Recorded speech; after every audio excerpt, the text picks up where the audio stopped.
Let me tell you about an experience that still sends chills down my spine to this day. Back in 2019, my grandmother passed away, and while cleaning out her house, I found this antique porcelain doll in the attic. It was beautiful in a haunting way. Pale white face, rosy cheeks, and these piercing blue glass eyes that seemed to follow you around the room. I decided to keep it, partly because it reminded me of her, and partly because it was genuinely a stunning piece. I placed it on my dresser in my bedroom, not thinking much of it at first. But that's when things started getting strange.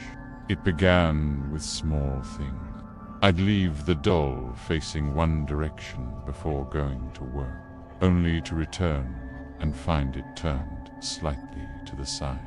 At first, I blamed it on vibrations from passing trucks or maybe my cat.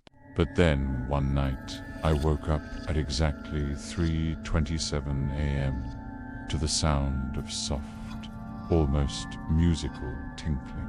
When I turned on my bedside lamp, I saw the doll's hand, which had always been positioned in its lap, now raised, pointing directly at my bed. My blood ran cold. I tried to convince myself I was dreaming, but I knew I wasn't. The next day, I took photos of the doll's exact position before leaving for work. When I returned, not only had it moved again, but there were tiny fingerprints in the dust on my dresser. Fingerprints that were way too small to be human. The final straw came about 2 weeks after I'd found the doll.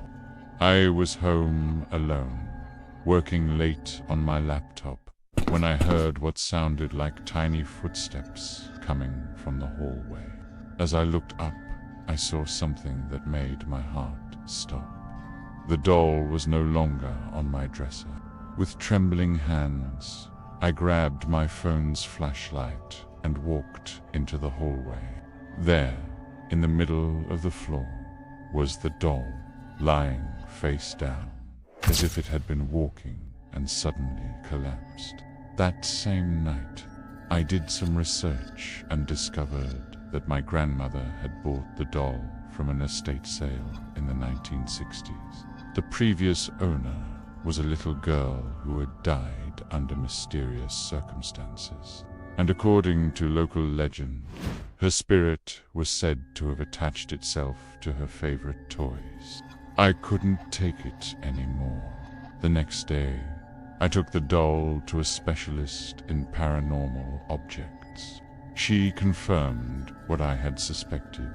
The doll had some sort of energy attached to it. She offered to keep it in a special containment room with other haunted items, and I gladly accepted. Sometimes I wonder about that doll sitting in that room with other haunted objects. And sometimes, late at night, I still wake up at exactly 3:27 a.m., feeling like those glass blue eyes are watching me from somewhere in the darkness. Just remember, not all antiques carry just memories. Some carry something far more sinister. So the next time you're cleaning out an old attic or browsing an estate sale, pay attention to those old dolls. They might be watching you more closely than you think.